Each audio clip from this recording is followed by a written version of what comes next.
Sai Satcharitra. Sai Satcharitra, Chapter 16 and Chapter 17. These two chapters relate the story of a rich gentleman who wanted Brahmanyana quickly from Sai Baba. The last chapter described how Mr. Chaulkar's vow of a small offering was completed and accepted. In that story, Sai Baba showed that he would accept with appreciation any small thing offered with love and devotion, but if the same thing was offered with pride and haughtiness, he would reject it. Being himself full of Satchitanand, existence, knowledge and bliss, he did not care much for more outward formalities, but if an offering was made in meek and humble spirit, the same was welcome and he accepted it with pleasure and avidity. In fact, there is no person more liberal and benevolent than a Sadguru like Sai Baba. He cannot be compared to the Chintamani jewel, the philosopher's stone which satisfies desires, the Kalpataru, the celestial tree which fulfills our desires, or the Kamadhenu, the celestial cow which yields what we desire, for they give us only what we desire, but the Sadguru gives us the most precious thing that is inconceivable and inscrutable, the reality. Now let us hear how Sai Baba disposed of a rich man, who came to him and implored him to give him Brahmanyana. This was a rich gentleman, unfortunately his name and whereabouts are not mentioned, who was very prosperous in his life. He had amassed a large quantity of wealth, houses, field and lands, and had many servants and dependents. When Baba's fame reached his ears, he said to a friend of his that he was not in want of anything, and so he would go to Shirdi and ask Baba to give him Brahmanyana, which, if he got, would certainly make him more happy. His friend dissuaded him, saying, "It is not easy to know Brahman, and especially so for an avaricious man like you, who is always engrossed in wealth, wife and children. Who will, in your quest of Brahmanyana, satisfy you that won't give away even a paisa in charity?" Not minding his friend's advice, the fellow engaged a return journey thanga and came to Shirdi. He went to the masjid, saw Sai Baba, fell at his feet and said, "Baba, hearing that you show the Brahman to all who come over here without any delay, I have come here all the way from my distant place. I am much fatigued by the journey, and if I get the Brahman from you, my troubles will be well paid and rewarded." Baba then replied, "Oh, my dear friend, do not be anxious, I shall immediately show you the Brahman. All my dealings are in cash and never on credit. So many people come to me, and ask for wealth, health, power, honor, position, cure of diseases and other temporal matters. Rare is the person who comes here to me and asks for Brahmanyana. There is no dearth of persons asking for worldly things, but as persons interested in spiritual matters are very rare, I think it a lucky and auspicious moment, when persons like you come and press me for Brahmanyana. So I show to you with pleasure, the Brahman with all its accompaniments and complications." Saying this, Baba started to show him the Brahman. He made him sit there and engaged him in some other talk or affair, and thus made him forget his question for the time being. Then he called a boy and told him to go to one Nandu Mawari, and get from him a hand loan of 5 rupees. The boy left and returned immediately, saying that Nandu was absent and his house was locked. Then Baba asked him to go to Bala the grocer and get from him the said loan. This time also the boy was unsuccessful. This experiment was repeated again twice, then thrice, with the same result. Sai Baba was, as we know, the living and moving Brahman incarnate. Then, someone may ask, why did he want the paltry sum of 5 rupees, and why did he try hard to get it on loan? Really he did not want that sum at all. He must have been fully knowing that Nandu and Bala were absent, and he seems to have adopted this procedure as a test for the seeker of Brahman. That gentleman had a roll or bundle of currency notes in his pocket, and if he was really earnest, he would not have sat quiet and be a mere onlooker, when Baba was frantically trying to get a paltry sum of 5 rupees. He knew that Baba would keep his word and repay the debt, and that the sum wanted was insignificant. Still he could not make up his mind and advance the sum. Such a man wanted from Baba the greatest thing in the world, viz., the Brahmanyana. Any other man, who really loved Baba, would have at once given 5 rupees, instead of being a mere onlooker. It was otherwise with this man.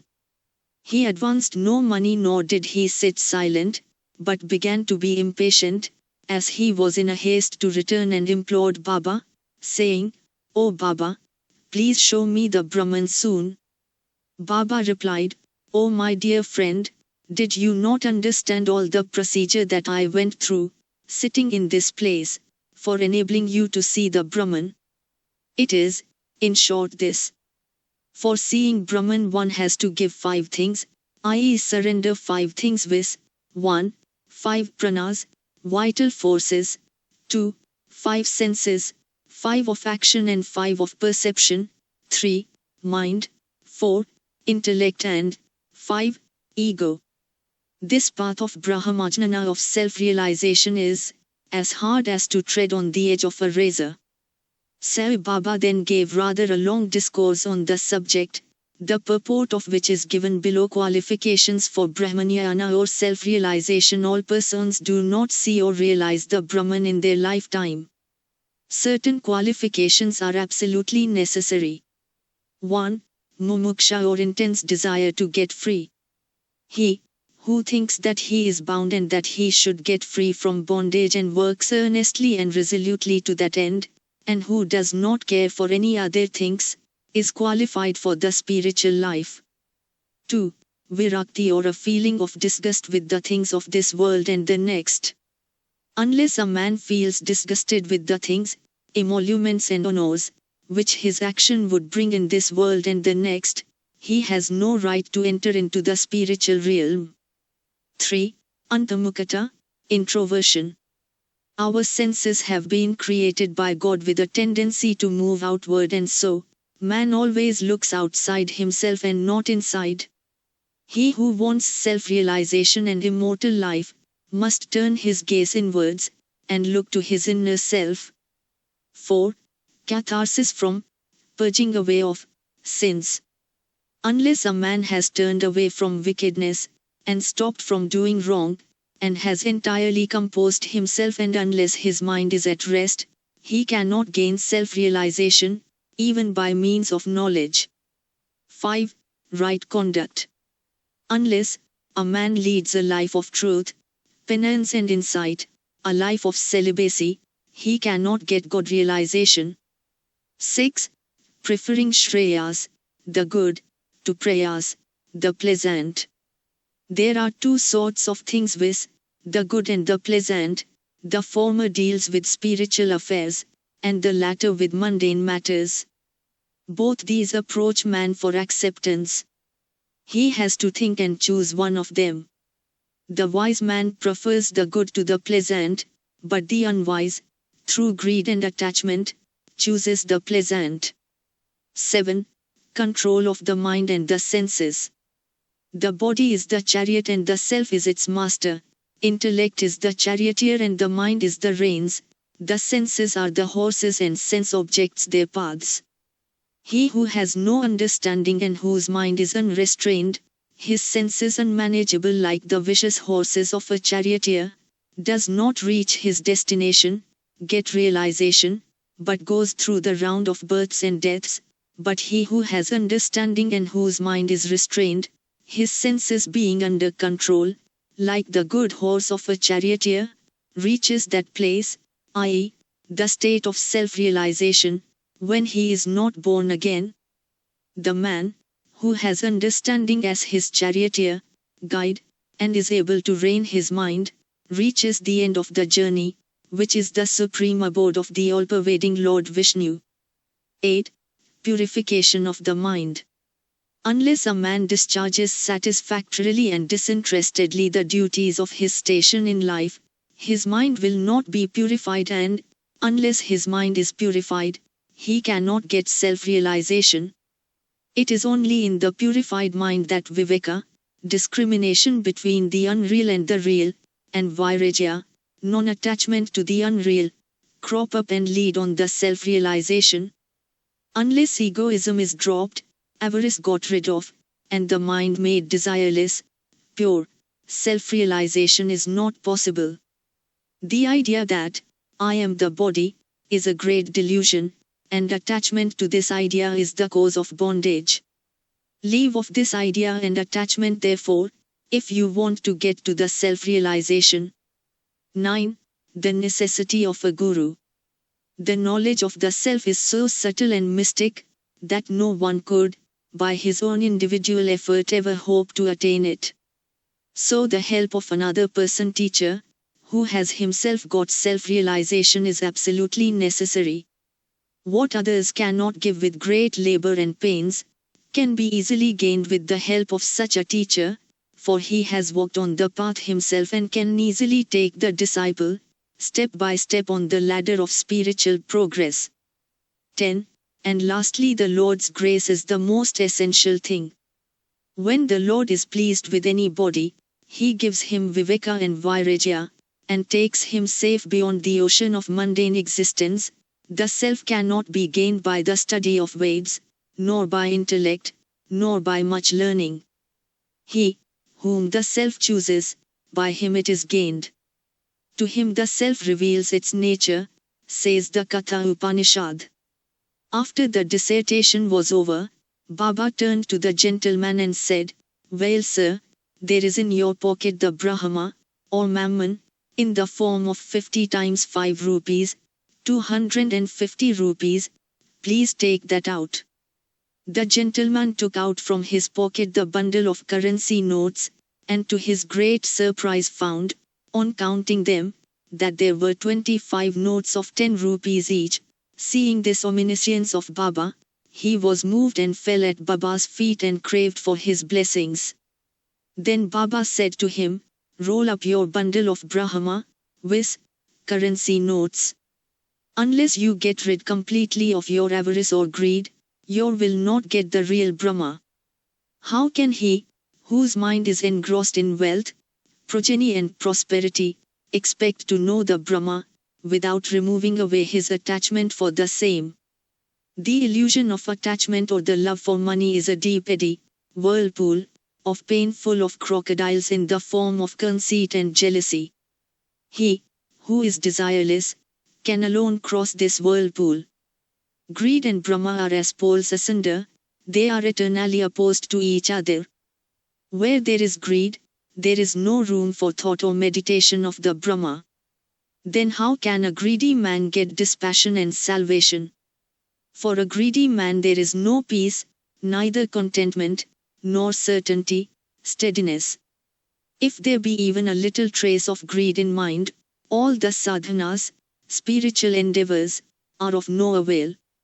Even the knowledge of a well-read man, who is not free from the desire of the fruit or reward of his actions, and who has got no disgust for the same, is useless and can't help him in getting self-realization. The teachings of a guru are of no use to a man, who is full of egoism, and who always thinks about the sense objects. Purification of mind is absolutely necessary. Without it, all our spiritual endeavors are nothing, but useless show and pomp. It is, therefore, better for one to take only what he can digest and assimilate. My treasury is full, and I can give anyone what he wants, but I have to see whether he is qualified to receive what I give. If you listen to me carefully, you will be certainly benefited. Sitting in this masjid, I never speak any untruth. When a guest is invited to a house, all the members of the household and other friends and relations that happen to be present, are entertained, along with the guest. So all those that were present in the masjid at this time, could partake of the spiritual feast, that was served by Baba for the rich gentleman.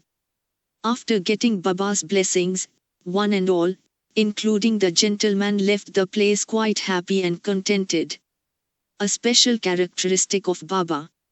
There are many saints, who leaving their houses, stay in forest, caves or hermitages and remaining in solitude, try to get liberation or salvation for themselves. They do not care for other people, and are always self-absorbed. Sai Baba was not of such a type. He had no home, no wife, no progeny, nor any relations, near or distant.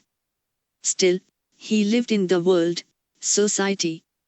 He begged his bread from 4 or 5 houses, always lived at the foot of the neem tree, carried on worldly dealings, and taught all the people how to act and behave in this world. Rare are the sadhus and saints who, after attaining Godvision, strive for the welfare of the people. Sai Baba was the foremost of these and, therefore, says Hemadpant, blessed is the country, blessed is the family, and blessed are the chaste parents where this extraordinary, transcendent, precious and pure jewel, Sai Baba, was born. Prostrations to Sri Sai, peace be to all.